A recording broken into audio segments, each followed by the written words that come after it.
Tokyo Olympic में wrestler Bajrang Punia ने quarter final match में जीत दर्ज कर लिया। रेसलिंग में बजरंग पुनिया ने ईरान के पहलवान को हरा दिया और इसी के साथ पुनिया ने सेमीफाइनल में अपनी जगह बना ली। पुनिया आज ही अजरबैजान के खिलाड़ी से सेमीफाइनल मुकाबला भी खेलेंगे। टोक्यो ओलंपिक में भारतीय महिला हॉकी टीम को हार का सामना करना पड़ा। मुकाबला कांटे की टक्कर का था, लेकिन अंत में ब्रिटेन ने मैच अपने नाम कर लिया। ब्रिटेन ने भारतीय महिला हॉकी टीम को 4-3 से हरा दिया और इसी के साथ भारत के कांस्य पदक की उम्मीदें भी टूट गई। इंडिया की ओर से गुरजीत कौर ने 2 और वंदना ने 1 गोल किया। अफगानिस्तान में तालिबानी हमलों से गंभीर होते हालात के बीच संयुक्त राष्ट्र सुरक्षा परिषद का विशेष सत्र आज से न्यूयॉर्क में आयोजित होगा। भारत की अगुवाई में होने वाले महत्वपूर्ण सत्र में अफगानिस्तान के नाजुक हालात को संभालने और तालिबानी हिंसा को नियंत्रित करने के उपायों पर वैश्विक पंचायत मंथन करेगी। देश में वैक्सीनेशन कार्यक्रम जोरों पर है तो जिंदगी को चलाने के लिए अर्थव्यवस्था को रफ्तार देने की कोशिश जारी है और इसी कड़ी में आज शाम 6 बजे पीएम मोदी की अहम बैठक करने वाले हैं। भारत का निर्यात $400 अरब तक पहुंचाने के लिए पीएम टारगेट मीटिंग करेंगे। इस मीटिंग में दुनिया भर में फैले भारत के राजनयिक, बिजनेसमैन, चैंबर्स और निर्यात संगठन हिस्सा लेंगे। कांग्रेस की अगुवाई में संसद भवन में आज विपक्षी दलों की बैठक होगी, जिसमें लोकसभा और राज्यसभा के फ्लोर लीडर्स होंगे शामिल। कांग्रेस के पूर्व अध्यक्ष राहुल गांधी के भी बैठक में शामिल होने की संभावना है। पेगासस जासूसी मामले पर संसद के दोनों सदनों में शुरुआत से गतिरोध जारी है। बैठक में विपक्षी दल आगे की रणनीति तय करेंगे। बिहार के मुख्यमंत्री नीतीश ने पीएम मोदी को पत्र लिखा और उन्होंने जाति जनगणना के मुद्दे पर बातचीत के लिए समय मांगा। उन्होंने बताया कि जाति आधारित जनगणना के लिए प्रतिनिधिमंडल के मिलने के लिए हमने प्रधानमंत्री को पत्र भेजा है, समय मिलेगा उसके बाद मिलेंगे। देश की राजधानी दिल्ली में अगले 2 दिन हल्की से मध्यम बारिश का दौर जारी रहेगा। मौसम विभाग ने अगले 48 घंटों के लिए येलो अलर्ट जारी किया है और इस दौरान तेज हवा चलने के साथ बारिश की संभावना बनी हुई है। गुरुवार को अधिकतम तापमान 35.3 डिग्री सेल्सियस दर्ज किया गया, जो मौसम के औसत से 1 डिग्री अधिक है।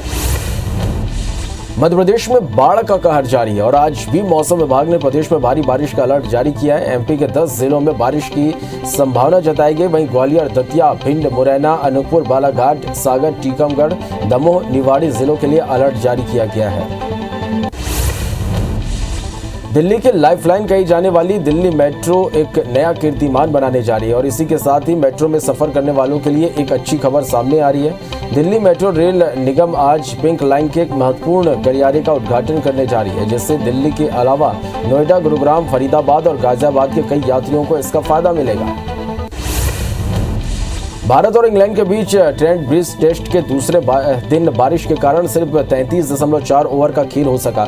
भारत ने पहली पारी में 4 विकेट खोकर 125 रन बनाए। लोकेश राहुल 57 और ऋषभ पंत 7 रन बनाकर नॉट आउट है। भारत अब भी पहली पारी के आधार पर इंग्लैंड से 58 रन पीछे है। बारिश ने दूसरे दिन का खेल 3 बार रोका।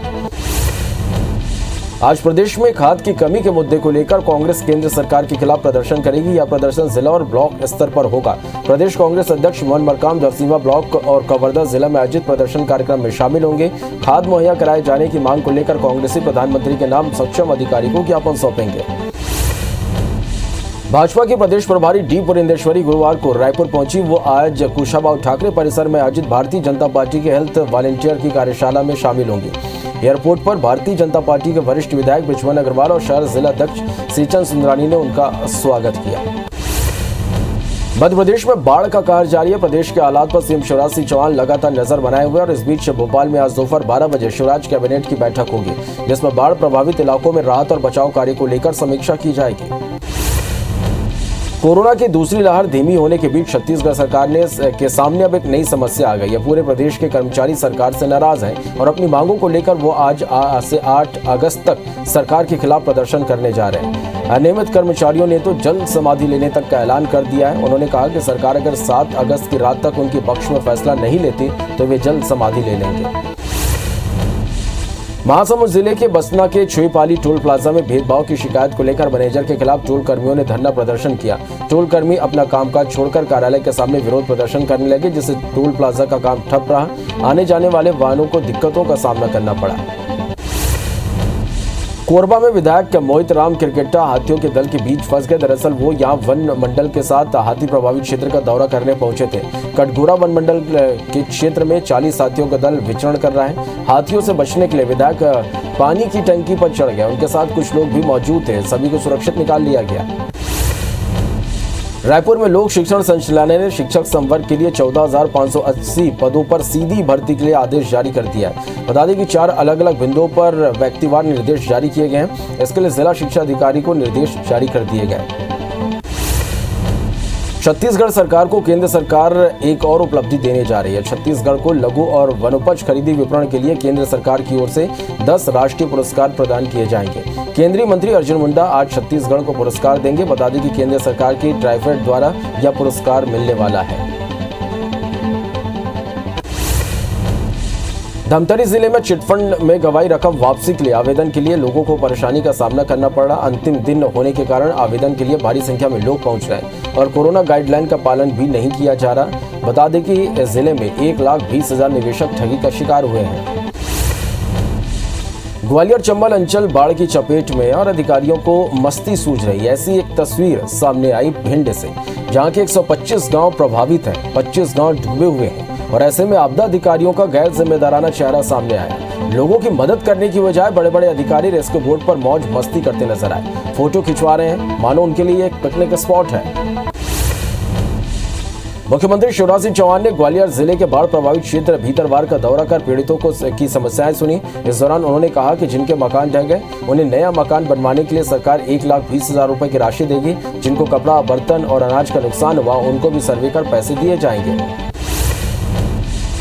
दतिया के सिंध नदी में बाढ़ आई हुई है और करीब 30 गांव बाढ़ प्रभावित हैं, जबकि 3 पुल भी धराशायी हुए हैं। इसे लेकर सेवड़ा विधायक घनश्याम सिंह बाढ़ पीड़ित के बीच पहुंचे, जहां उन्होंने पीड़ितों से मुलाकात कर पुल बनाने वाली कंपनी की जांच की मांग की। साथ ही बाढ़ प्रभावित लोगों को राहत दिलाने की भी मांग की गई। मुरैना जिले के कुल 68 गांव बाढ़ की चपेट में हैं, जबकि 13,574 लोग बाढ़ से प्रभावित हुए हैं। राहत कार्य में लगी टीमों ने 6,596 लोगों को सुरक्षित निकाला। जिले में एसडीआरएफ की 23 और एनडीआरएफ की 50 लोगों की टीम राहत कार्य में जुट गई है। भिंड जिले में चंबल सिंध और बैलसी नदी खतरे के निशान से ऊपर बह रही है। जिले में 81 गांव डूबे हैं। इसमें से चंबल में 20, सिंध में 33, बैसली में 28 गांव डूबे हैं। जिले में 10,194 लोग बाढ़ से प्रभावित हैं। वहीं कुल 6,000 लोगों का रेस्क्यू किया गया। प्रभावितों के लिए 25 राहत केंद्र बनाए गए हैं। श्योपुर जिले में पार्वती और चंबल नदी उफान पर है। कोटा बैराज के 16 गेट खुलने के बाद चंबल नहर में पानी आ गया था। राहत की बात यह है कि कोई भी इस नदी खतरे के निशान से ऊपर नहीं है। जिले के 2 दर्जन गांव के करीब 10,000 लोग इससे प्रभावित हुए। 150 लोगों का रेस्क्यू किया गया। वन मंत्री मोहम्मद अकबर गुरुवार को कवर्धा दौरे पर रहे। दौरे के दौरान उन्होंने बोल्डा ब्लॉक के हितग्राहियों को आर्थिक सहायता प्रदान की। साथ ही जिले के शोक संतप्त कांग्रेस कार्यकर्ताओं के घर पहुंचे। वहीं 1 दिवसीय दौरे के दौरान उन्होंने 15 आपदा पीड़ित परिवारों को चेक वितरण किया। प्रदेश के 90 अफसरों के खिलाफ भ्रष्टाचार की कार्रवाई को लेकर लगी जनहित याचिका को हाईकोर्ट ने तथ्यहीन और आधारहीन बताकर खारिज कर दी। दरअसल रायपुर के मोहम्मद गुलाम अली खान ने हाईकोर्ट में एक पत्र लिखा था, जिसमें बताया गया था कि 90 अफसरों के खिलाफ एसीबी में लंबे समय से प्रकरण लंबित है और कार्रवाई नहीं की जा रही है। समुद्र सिंह की जमानत याचिका बिलासपुर हाईकोर्ट ने खारिज कर दिया। उन पर आबकारी आयुक्त के पद पर रहते हुए निजी शराब कंपनियों को फायदा पहुंचाने का आरोप है। एसीबी और ईओडब्ल्यू ने उनके कई ठिकानों पर छापा मारा था, जिसमें 100 करोड़ की बेनामी संपत्ति का खुलासा हुआ था। बता दें कि समुद्र सिंह बीते 6 महीने से जेल में है। कोरोना वायरस का अधिक संक्रामक डेल्टा वेरिएंट 135 देशों तक पहुंच चुका है। इस बात की जानकारी विश्व स्वास्थ्य संगठन ने अपनी रिपोर्ट में दी है। वहीं दुनिया भर में संक्रमण के मामलों में कुल संख्या 20 करोड़ से अधिक हो गई है। कोविड-19 पर संगठन के साप्ताहिक रिपोर्ट में WHO ने भी ये बताया कि कोरोना का बीटा वेरिएंट 132 देशों तक पहुंच चुका है और 81 देशों में गामा वेरिएंट के मामले मिले हैं। वहीं अल्फा वेरिएंट के मामले 182 देशों में मिले हैं। दुनिया भर में कोरोना के मामले 20 करोड़ 16 लाख को पार कर गए हैं। वहीं कोरोना से मौत का आंकड़ा 42,79,000 के पार पहुंच गया। पूरी दुनिया के 18 करोड़ 14 लाख से ज्यादा मरीज कोरोना को हराकर स्वस्थ हो चुके हैं। वहीं दुनिया में एक्टिव मामले 1 करोड़ 59 लाख के पार पहुंच गए हैं। देश में एक दिन में कोरोना के 45,000 नए केस से कुल आंकड़ा 3,18,55,000 के पार पहुंच गया। वहीं 465 नए मौत से अब तक 4,26,000 से ज्यादा मरीजों की मौत हो चुकी है। पिछले 24 घंटे में 40,897 मरीजों के डिस्चार्ज होने से कुल आंकड़ा 3,10,08,000 को पार कर गया। वहीं एक्टिव मरीजों की संख्या बढ़कर 4,08,000 के पार पहुंच गई है। केरल में 24 घंटे में 22,040 नए केसों से आंकड़ा 34,93,000 को पार कर गया। वहीं 117 मौत से अब तक 17,328 मरीजों की मौत हो चुकी है। 20,040 मरीजों के डिस्चार्ज होने से अब तक 32,97,000 लोग स्वस्थ हुए। राज्य में 1,77,000 एक्टिव मरीजों का इलाज जारी है। हालांकि प्रशासन ने सख्ती बढ़ाते हुए वीकेंड लॉकडाउन का ऐलान कर दिया है। मध्य प्रदेश में 11 नए केस के साथ अब तक 7,91,919 मरीज मिले हैं। वहीं एक मरीज की मौत से कुल आंकड़ा 10,514 हो गया। वहीं प्रदेश में 13 मरीजों के डिस्चार्ज होने से कुल आंकड़ा 7,81,253 पहुंच गया। राज्य में एक्टिव मरीजों की संख्या 152 पहुंच गई। भोपाल में 1 और सागर में 4 नए मरीज मिले हैं। इधर छत्तीसगढ़ में कोरोना के 114 नए केस से कुल आंकड़ा 10,02,849 पहुंच गया। वहीं 2 मौत से अब तक 13,533 मरीज अपनी जान गंवा चुके हैं। 188 मरीजों के डिस्चार्ज होने से कुल आंकड़ा 9,87,486 हो गया। वहीं एक्टिव मरीजों की संख्या 1,830 हो गई है। रायपुर में 2 और दुर्ग में 9 नए मरीज मिले हैं। 16 जनवरी से शुरू वैक्सीनेशन अभियान के तहत देश में अब तक 48,93,00,000 से ज्यादा लोगों को वैक्सीन लग चुकी है। इसमें 38,11,00,000 यानी 39.5% लोगों को पहली डोज लग चुकी है। वहीं 10,82,00,000 यानी लगभग 8.35% लोगों को दूसरी डोज लगाई जा चुकी है। दोनों वैक्सीन डोज लेने वालों में कोरोना संक्रमण का खतरा काफी कम देखा गया है। छत्तीसगढ़ में दोनों वैक्सीन की डोज लगाई जा रही है। प्रदेश में अब तक 1,25,00,000 लोगों ने टीके लगवा लिए हैं। इससे 33% यानी 1,02,00,000 से ज्यादा लोगों को पहली डोज लग चुकी है। वहीं लगभग 8% यानी 23,96,000 से ज्यादा लोगों को दूसरी डोज लगाई जा चुकी है। रायपुर में बेकारों जिला अस्पतालों में वैक्सीन लगाई जा रही है। एमपी में वैक्सीन की दोनों डोज लगाई जा रही है। वैक्सीनेशन में प्रदेश टॉप 5 राज्य में शामिल हो गया है। प्रदेश में वैक्सीनेशन का आंकड़ा 3,41,00,000 के पार पहुंच गया, जहां 39% यानी 2,84,00,000 लोगों को पहला डोज लग चुका है। वहीं 7.5% यानी 55,09,000 लोगों ने दोनों डोज ले ली है। मध्य प्रदेश कांग्रेस में खंडवा लोकसभा सीट की टिकट को लेकर तकरार जारी है। मामला अब दिल्ली तक जा पहुंचा। खंडवा सीट के लिए टिकट की दावेदारी पेश करने अरुण यादव आज दिल्ली में पीसीसी चीफ कमलनाथ से मिले। वहीं सुरेंद्र सिंह शेरा ने भी कमलनाथ से मुलाकात की और अपनी पत्नी के लिए टिकट की मांग की। मध्य प्रदेश के गृह मंत्री नरोत्तम मिश्रा ने कांग्रेस नेता अरुण यादव और पीसीसी चीफ कमलनाथ की मुलाकात पर तंज कसा। गृह मंत्री ने कहा, कांग्रेस के लिए दिल्ली अभी दूर है। कांग्रेसी नेताओं की भोपाल में कोई रुचि नहीं है, दिल्ली में मुलाकात कर रहे हैं। बीजेपी प्रदेश प्रभारी डी पुरेंदेश्वरी छत्तीसगढ़ दौरे पर है। पुरेंदेश्वरी राजधानी रायपुर में आयोजित हेल्थ वॉलंटियर्स की कार्यशाला में शामिल होने पहुंची है। इस कार्यशाला में प्रदेश अध्यक्ष और प्रदेश संगठन महामंत्री भी मौजूद हैं। महासमुंद जिले के बसना के छिपाली टोल प्लाजा में भेदभाव की शिकायत को लेकर मैनेजर के खिलाफ टोल कर्मियों ने धरना प्रदर्शन किया। टोल कर्मी अपना कामकाज छोड़कर कार्यालय के सामने विरोध प्रदर्शन करने लगे, जिससे टोल प्लाजा का काम ठप रहा और आने जाने वाले वाहनों को दिक्कतों का सामना करना पड़ा। कोरबा में विधायक मोहित राम क्रिकेटा हाथियों के दल के बीच फंस गए। दरअसल वो यहां वन मंडल के साथ हाथी प्रभावित क्षेत्र का दौरा करने पहुंचे थे। कटघोरा वन मंडल के क्षेत्र में 40 हाथियों का दल विचरण कर रहा है। हाथियों से बचने के लिए विधायक पानी की टंकी पर चढ़ गए। उनके साथ कुछ लोग भी मौजूद थे। सभी को सुरक्षित निकाला गया। रायपुर में लोक शिक्षण संचालनालय ने शिक्षक संवर्ग के लिए 14,580 पदों पर सीधी भर्ती के लिए आदेश जारी कर दिया। बता दें, 4 अलग अलग बिंदुओं पर व्यक्तिवार निर्देश जारी हुए हैं। इसके लिए जिला शिक्षा अधिकारियों ने निर्देश जारी कर दिए हैं। धमतरी जिले में चिटफंड में गंवाई रकम वापसी के लिए आवेदन के लिए लोगों को परेशानी का सामना करना पड़ रहा। अंतिम दिन होने के कारण आवेदन के लिए भारी संख्या में लोग पहुंचे और कोरोना गाइडलाइन का पालन नहीं किया जा रहा। बता दें कि जिले में 1,20,000 निवेशक ठगी का शिकार हुए हैं। दिल्ली में संसद सत्र के लिए अपनी आगे की योजना तैयार करने के लिए कांग्रेस नेता राहुल गांधी समेत विपक्ष के अन्य नेताओं ने बैठक की। बैठक में पेगासस जासूसी केस और महंगाई को लेकर चर्चा हुई। विपक्ष अब एकजुट होकर केंद्र सरकार को घेरने के मूड में है।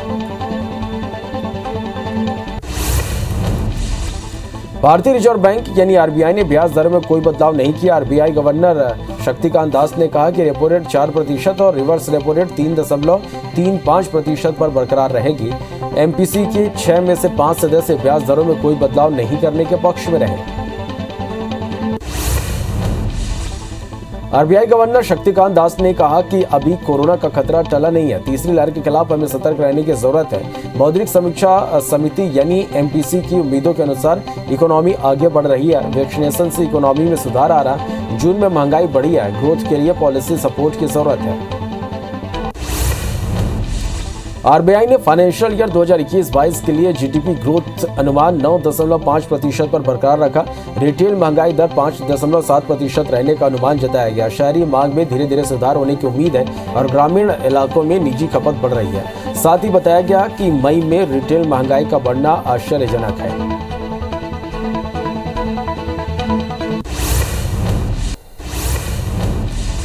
केंद्र सरकार ने खेल रत्न पुरस्कार का नाम बदल दिया। अब राजीव गांधी खेल रत्न को मेजर ध्यानचंद खेल रत्न पुरस्कार के नाम से जाना जाएगा। प्रधानमंत्री नरेंद्र मोदी ने ट्वीट कर इसकी जानकारी दी। पीएम मोदी ने कहा कि उन्हें खेल रत्न पुरस्कार का नाम मेजर ध्यानचंद के नाम पर रखने के लिए कई लोगों ने अनुरोध किया था। विपक्ष के हंगामे के बीच संसद की कार्यवाही 9 अगस्त तक के लिए स्थगित कर दी गई। विपक्ष लगातार पेगासस जासूसी, कृषि कानून और महंगाई के मुद्दे को लेकर हंगामा कर रहा था, जिसके बाद संसद की कार्यवाही स्थगित की गई है। किसानों के समर्थन में विपक्ष के नेताओं ने आज दिल्ली में संसद भवन से मार्च निकाला। मार्च का नेतृत्व कांग्रेस नेता राहुल गांधी कर रहे थे। विपक्षी नेताओं ने बस से जंतर मंतर मैदान पहुंचकर तीनों नए कृषि कानूनों को वापस लेने की मांग की है। विपक्षी नेता आज बस से जंतर मंतर मैदान पहुंचकर किसान संसद का समर्थन उन्होंने किया। इस दौरान जंतर मंतर के मैदान में किसी विपक्षी नेता को मंच साझा करने नहीं दिया गया। वहीं भारतीय किसान यूनियन के नेता राकेश टिकैत ने विपक्ष के इस कदम का स्वागत किया है। दिल्ली में संसद सत्र के लिए अपनी आगे की योजना तैयार करने के लिए कांग्रेस नेता राहुल गांधी समेत विपक्ष के अन्य नेताओं ने बैठक की। बैठक में पेगासस जासूसी केस और महंगाई को लेकर चर्चा हुई। विपक्ष अब एकजुट होकर केंद्र सरकार को घेरने के मूड में है। विपक्ष के आरोपों पर वित्त मंत्री निर्मला सीतारमण ने जवाब दिया। निर्मला ने कहा, पीयूष गोयल और प्रहलाद जोशी बार बार कह रहे हैं कि हम बात करने के लिए तैयार हैं, फिर भी हमें बोलते हैं कि दबाव में बिल पास कर रहे हो। कांग्रेस थोड़ा अपना रिकॉर्ड भी निकाल कर देखे। गुजरात के अहमदाबाद में 4000 रेजिडेंट डॉक्टर अपनी मांगों को लेकर हड़ताल पर हैं। रेजिडेंट डॉक्टर राहुल सिन्हा ने बताया कि पिछले साल जब महामारी आई थी तो सरकार ने कहा था कि अगर आप 1 महीने ड्यूटी करते हो तो इससे 2 महीने गिना जाएगा। 5 दिन पहले आए परिणाम में सरकार ने इसे वापस ले लिया। ये हमारे आत्मसम्मान के खिलाफ है। भारतीय रिजर्व बैंक यानी आरबीआई ने ब्याज दरों में कोई बदलाव नहीं किया है। आरबीआई गवर्नर शक्तिकांत दास ने कहा कि रेपो रेट 4% और रिवर्स रेपो रेट 3.35% पर बरकरार रहेगी। एमपीसी के 6 में से 5 सदस्य ब्याज दरों में कोई बदलाव के पक्ष में नहीं थे। आरबीआई गवर्नर शक्तिकांत दास ने कहा कि अभी कोरोना का खतरा टला नहीं है, तीसरी लहर के खिलाफ हमें सतर्क रहने की जरूरत है। मौद्रिक समीक्षा समिति यानी एमपीसी की उम्मीदों के अनुसार इकोनॉमी आगे बढ़ रही है। वैक्सीनेशन से इकोनॉमी में सुधार आ रहा। जून में महंगाई बढ़ी है। ग्रोथ के लिए पॉलिसी सपोर्ट की जरूरत है। आरबीआई ने फाइनेंशियल ईयर 2021-22 के लिए जीडीपी ग्रोथ अनुमान 9.5% पर बरकरार रखा। रिटेल महंगाई दर 5.7% पर रहने का अनुमान जताया गया। शहरी मांग में धीरे धीरे सुधार होने की उम्मीद है और ग्रामीण इलाकों में निजी खपत बढ़ रही है। साथ ही बताया गया कि मई में रिटेल महंगाई का बढ़ना आश्चर्यजनक है। दिल्ली में केंद्रीय आवास और शहरी कार्य मंत्री हरदीप सिंह पुरी और मुख्यमंत्री अरविंद केजरीवाल ने वीडियो कॉन्फ्रेंसिंग के जरिए पिंक लाइन के Trilokpuri Sanjay lake Mayur Vihar pocket 1 section का उद्घाटन किया। पिंक लाइन के त्रिलोकपुरी सेक्शन को दोपहर 3 बजे यात्रियों के लिए खोल दिया जाएगा। टोक्यो ओलंपिक में रेसलर बजरंग पुनिया ने क्वार्टर फाइनल मैच में जीत दर्ज कर ली। रेसलिंग में बजरंग पुनिया ने ईरान के पहलवान को हरा दिया और इसी के साथ पुनिया ने सेमीफाइनल में अपनी जगह बना ली। पुनिया आज ही अजरबैजान के खिलाड़ी से सेमीफाइनल मुकाबला खेलेंगे। टोक्यो ओलंपिक में भारतीय महिला हॉकी टीम को हार का सामना करना पड़ा। मुकाबला कांटे की टक्कर का था, लेकिन अंत में ब्रिटेन ने मैच अपने नाम कर लिया। ब्रिटेन ने भारतीय महिला हॉकी टीम को 4-3 से हरा दिया और इसी के साथ भारत की कांस्य पदक की उम्मीद भी टूट गई। इंडिया की ओर से गुरजीत कौर ने 2 और वंदना ने 1 गोल किए। टोक्यो ओलंपिक में भारतीय हॉकी टीम के प्रदर्शन पर राष्ट्रपति रामनाथ कोविंद ने कहा, भारतीय महिला हॉकी टीम ने मैदान पर शानदार प्रदर्शन किया और अपने शानदार प्रदर्शन से हर भारतीय का दिल जीता। हमें आप पर गर्व है। हॉकी टीम प्रदर्शन पर प्रधानमंत्री नरेंद्र मोदी ने ट्वीट कर खिलाड़ियों का हौसला बढ़ाया। पीएम ने लिखा, हम टोक्यो ओलंपिक में अपनी महिला हॉकी टीम के शानदार प्रदर्शन का हमेशा याद रखेंगे। उन्होंने अपना सर्वश्रेष्ठ दिया। भारत को इस शानदार टीम पर गर्व है। हरियाणा के मुख्यमंत्री मनोहर लाल खट्टर ने हॉकी टीम के 9 खिलाड़ियों को 50 लाख रुपए इनाम देने की घोषणा की। टीम में हरियाणा से खेलने वाले खिलाड़ियों के लिए उन्होंने ये ऐलान किया और कहा कि ब्रिटेन की टीम बहुत कम अंतर से जीत पाई है। टीम ने बहुत बेहतरीन प्रदर्शन किया है। देश में वैक्सीनेशन कार्यक्रम जोरों पर है तो जिंदगी को चलाने के लिए अर्थव्यवस्था को रफ्तार देने की कोशिशें भी जारी है और इसी कड़ी में आज शाम 6 बजे पीएम मोदी एक अहम बैठक करने वाले हैं। भारत का निर्यात 400 अरब डॉलर तक पहुंचाने के लिए पीएम टारगेट मीटिंग करेंगे। इस मीटिंग में दुनिया भर में फैले भारत के राजनीतिक बिजनेसमैन, चैम्बर्स और निर्यात संगठन हिस्सा लेंगे। मध्य प्रदेश कांग्रेस में खंडवा लोकसभा सीट की टिकट को लेकर तकरार जारी है। मामला अब दिल्ली तक जा पहुंचा है। खंडवा सीट के लिए टिकट की दावेदारी पेश करने अरुण यादव आज दिल्ली में पीसीसी चीफ कमलनाथ से मिले। वहीं सुरेंद्र शेरा ने भी कमलनाथ से मुलाकात की और अपनी पत्नी के लिए टिकट की मांग की। मध्य प्रदेश के गृह मंत्री नरोत्तम मिश्रा ने कांग्रेस नेता अरुण यादव और पीसीसी चीफ कमलनाथ की मुलाकात पर तंज कसा। गृह मंत्री ने कहा, कांग्रेस के लिए दिल्ली अभी दूर है। कांग्रेसी नेताओं की भोपाल में कोई रुचि नहीं है, दिल्ली में मुलाकात कर रहे हैं। बीजेपी प्रदेश प्रभारी डी पुनिंदेश्वरी छत्तीसगढ़ दौरे पर है। पुनिंदेश्वरी राजधानी रायपुर में आयोजित हेल्थ वॉलंटियर्स की कार्यशाला में शामिल होने पहुंची है। इस कार्यशाला में प्रदेश अध्यक्ष और प्रदेश संगठन महामंत्री भी कार्यशाला में मौजूद है। मध्य प्रदेश में बाढ़ ग्रस्त जिलों में अन्न उत्सव नहीं होगा। वहां हमेशा की तरह ही पीडीएस की दुकानों से राशन मिलेगा। सूत्रों के हवाले से यह खबर है, लेकिन प्रदेश के बाकी जिलों में 7 अगस्त को अन्न उत्सव मनाया जाएगा। बता दें कि एमपी के कई जिलों में लगातार बारिश से बाढ़ के हालात बने हुए हैं। महासमुंद जिले के बसना के छुईपाली टोल प्लाजा में भेदभाव की शिकायत को लेकर मैनेजर के खिलाफ टोल कर्मियों ने धरना प्रदर्शन किया। टोल कर्मी अपना कामकाज छोड़कर कार्यालय के सामने विरोध प्रदर्शन करने लगे, जिससे टोल प्लाजा का काम ठप रहा। आने जाने वाले वाहनों को दिक्कतों का सामना करना पड़ा। भोपाल समेत पूरे प्रदेश में जारी पंचायत कर्मचारियों की अनिश्चितकालीन हड़ताल समाप्त हो गई। 5 सूत्री प्रमुख मांगों को 75,000 कर्मचारी इसे लेकर हड़ताल पर चले गए थे। 19 दिनों तक हड़ताल के बाद विभागीय मंत्री महेंद्र सिंह सिसोदिया से चर्चा के बाद हड़ताल वापस ले ली गई। कर्मचारियों ने अपनी मांगों को लेकर पूरे प्रदेश में घेराव किया। कोरबा में विधायक मोहितराम किरकेटा हाथियों के दल के बीच फंस गए। दरअसल वो यहां वन मंडल के साथ हाथी प्रभावित क्षेत्र का दौरा करने पहुंचे थे। कटघोरा वन मंडल के क्षेत्र में 40 हाथियों का दल विचरण कर रहा। हाथियों से बचने के लिए विधायक पानी की टंकी पर चढ़ गए। उनके साथ कुछ लोग भी मौजूद थे। सभी को सुरक्षित निकाल लिया गया है। कैबिनेट की बैठक में सीएम शिवराज बाढ़ प्रभावित क्षेत्रों की मदद के लिए बड़ा फैसला लिया। सीएम ने मध्य प्रदेश में तबादलों पर फिलहाल के लिए रोक लगा दी। बाढ़ में कई विभाग के कर्मचारियों की ड्यूटी लगे होने के चलते यह फैसला लिया गया। वहीं तबादला नीति के तहत फिर से नई तारीख जारी की जाएगी। रायपुर में लोक शिक्षण संचालनालय ने शिक्षक संवर्ग के लिए 14,580 पदों पर सीधी भर्ती के लिए आदेश जारी कर दिए। बता दें कि 4 अलग अलग बिंदुओं पर व्यक्तिवार निर्देश जारी हुए। इसके लिए जिला शिक्षा अधिकारियों को निर्देश जारी कर दिए गए हैं। धमतरी जिले में चिटफंड में गवाही रकम वापसी के लिए आवेदन के लिए लोगों को परेशानियों का सामना करना पड़ा। अंतिम दिन होने के कारण आवेदन के लिए भारी संख्या में लोग पहुंच रहे और कोरोना गाइडलाइन का पालन भी नहीं किया जा रहा। बता दें कि जिले में 1,20,000 निवेशक ठगी का शिकार हुए हैं। प्रयागराज में गंगा और यमुना का जलस्तर 2 दिनों से बढ़ रहा है। बढ़े हुए जलस्तर से निचले इलाकों में पानी भर गया। लगभग 200 से 300 मकान पानी में डूब गए। सड़कें बंद होने से आवाजाही भी प्रभावित हुई। जलस्तर बढ़ने से घाटों का संपर्क भी टूट चुका है। देश की राजधानी दिल्ली में अगले 2 दिनों में हल्की से मध्यम बारिश का दौर जारी रहेगा। मौसम विभाग ने अगले 48 घंटों के लिए येलो अलर्ट जारी किया है। इस दौरान तेज हवा चलने के साथ बारिश की संभावना बनी हुई है। गुरुवार को अधिकतम तापमान 35.3 डिग्री सेल्सियस दर्ज किया गया, जो मौसम के औसत से 1 डिग्री अधिक है। मध्य प्रदेश में बाढ़ का कहर जारी और आज भी मौसम विभाग ने प्रदेश में भारी बारिश का अलर्ट जारी किया है। एमपी के 10 जिलों में बारिश की संभावना जताई गई है। वहीं ग्वालियर, दतिया, भिंड, मुरैना, अनूपपुर, बालाघाट, सागर, टीकमगढ़, दमोह, निवाड़ी जिलों के लिए भी अलर्ट जारी किया गया है। ग्वालियर चंबल अंचल बाढ़ की चपेट में और अधिकारियों को मस्ती सूझ रही है, ऐसी एक तस्वीर सामने आई है भिंड से, जहां के 125 गांव प्रभावित है। 25 गांव डूबे हुए हैं और ऐसे में आपदा अधिकारियों का गैर जिम्मेदाराना चेहरा सामने आया है। लोगों की मदद करने की बजाय बड़े बड़े अधिकारी रेस्क्यू बोट पर मौज मस्ती करते नजर आए। फोटो खिंचा रहे हैं, मानो उनके लिए एक पिकनिक स्पॉट है। विदिशा जिले में लगातार बारिश हो रही है। बारिश के चलते नदी नाले उफान पर है। जिले के संजय सागर डैम का जलस्तर भी बढ़ गया है, जिसके चलते डैम के 7 गेट खोले गए। डैम के 7 गेट खुलने से निचले इलाकों में बाढ़ जैसे हालात बन गए, जिसे लेकर प्रशासन ने अलर्ट जारी किया है।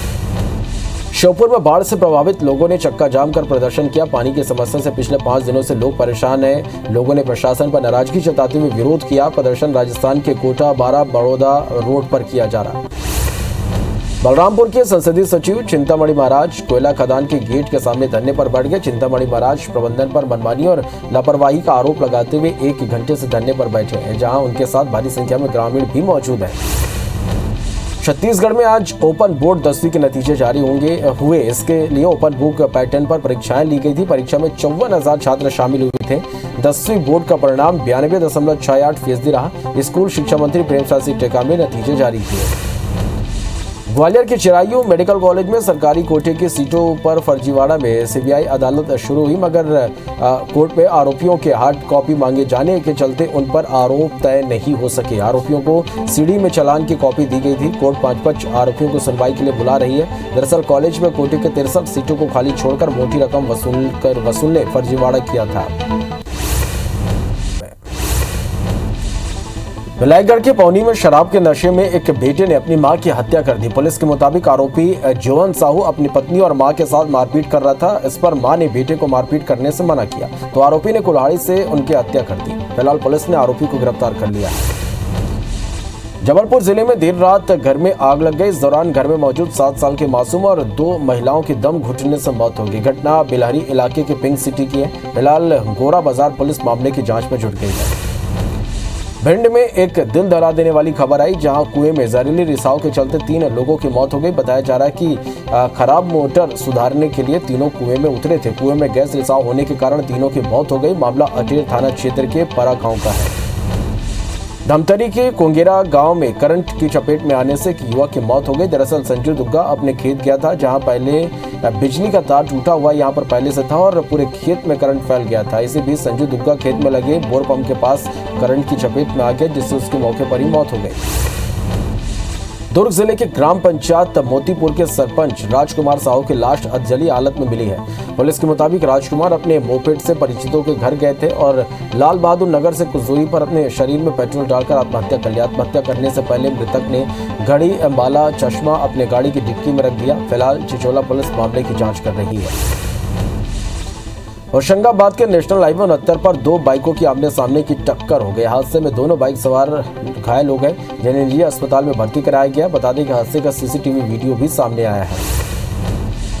पन्ना के टुकड़ी गांव में मछली पकड़ रहे 3 लोग डायनामाइट फटने से घायल हो गए, जिन्हें इलाज के लिए जिला अस्पताल रेफर किया गया। दरअसल श्रीराम, बसंत और अवधेश गुरुवार की रात कठा नाला में मछली पकड़ रहे थे, तभी डायनामाइट फट गया, जिसकी चपेट में आने से 3 लोग घायल हो गए। खंडवा जिला प्रशासन ने नकली और जहरीली शराब बेचने वालों पर कार्रवाई की है। जिला प्रशासन ने कालका प्रसाद की होटल पर जेसीबी चलवाकर होटल को ध्वस्त कर दिया। बता दें कि जिला प्रशासन लगातार नकली और जहरीली शराब बेचने वालों के खिलाफ कार्रवाई कर रहा है। शाहजहांपुर के अकोदिया में पकड़ने गई पुलिस टीम पर 3 बदमाशों ने हमला कर दिया। इस चाकू के हमले से 2 पुलिसकर्मी घायल हो गए। वाहन चोरी को लेकर कंजरों के मूवमेंट पर पहुंची पुलिस को देखकर बाइक पर बदमाश भागने लगे। रोके जाने पर 3 बदमाशों में से 2 को अरेस्ट कर लिया गया, वहीं 1 फरार हुआ। वहीं घायल पुलिसकर्मियों को शुजालपुर में भर्ती कराया गया है।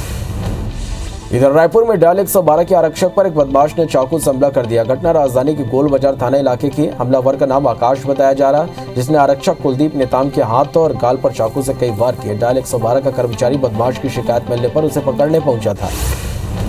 महासमुंद की पटेवा पुलिस ने चिटफंड कंपनी बीएन गोल्ड के डायरेक्टर विपिन यादव को ग्वालियर से गिरफ्तार कर लिया। पुलिस के मुताबिक पैसे दुगुना करने के नाम पर विपिन ने लगभग 9 लाख वसूले थे। वही पैसे लेने के बाद आरोपी कंपनी बंद कर फरार हो गया था।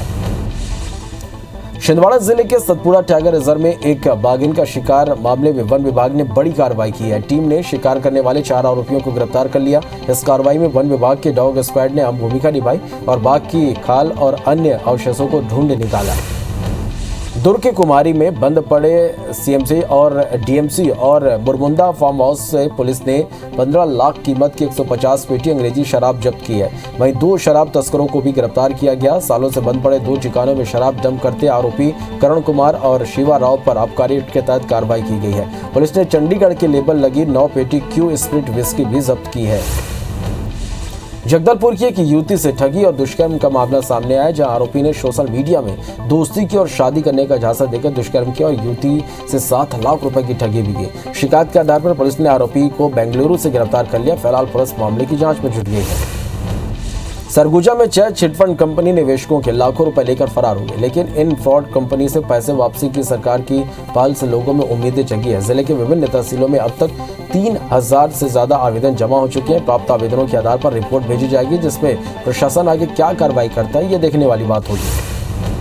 सावन के महीने में पचमढ़ी की खूबसूरती और बढ़ जाती है। पहाड़ों से फूटे झरने, फिजाओं में गूंज रहा संगीत, पचमढ़ी के रास्तों में सुंदर स्मरणीय झरने की कलकल करती पानी की धारा यहाँ से गुजरने वालों को लुभा रही है। पलक झपकती पहाड़ियों से फूट पड़ते झरने का वीडियो इन दिनों वायरल हो रहा है।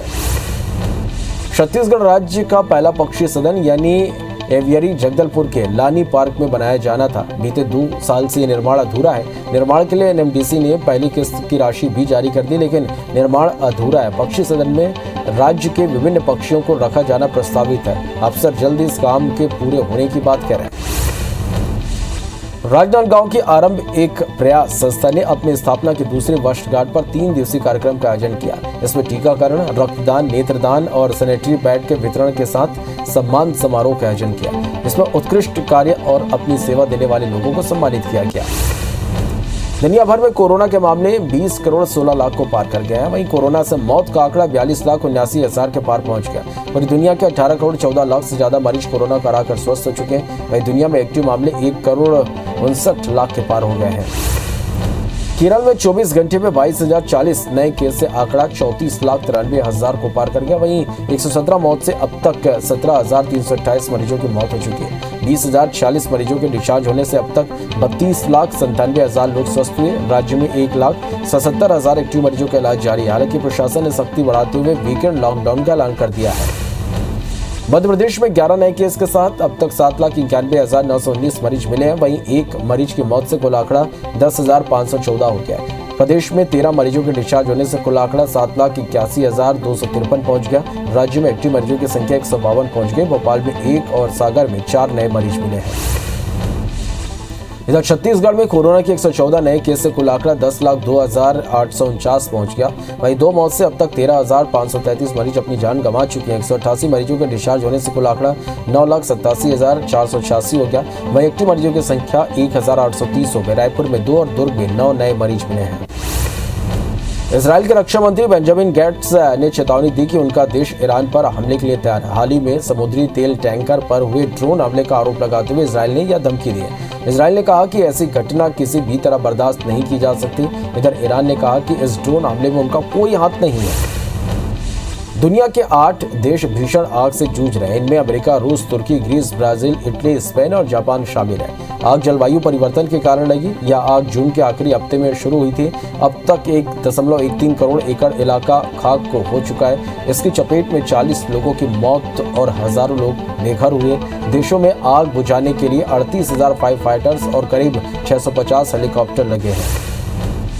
बांग्लादेश में पुलिस ने एक शिक्षक के पास से भगवान विष्णु की काले पत्थर की एक मूर्ति बरामद की, जो करीब 1000 साल पुरानी मानी जा रही है। इससे पुलिस ने नोबेरो गोली गांव से बरामद किया है। मूर्ति का वजन करीब 12 किलोग्राम है। पुलिस का कहना है कि शिक्षक को यह मूर्ति 1 महीने पहले मिली थी, लेकिन उसने पुलिस को सूचना नहीं दी थी।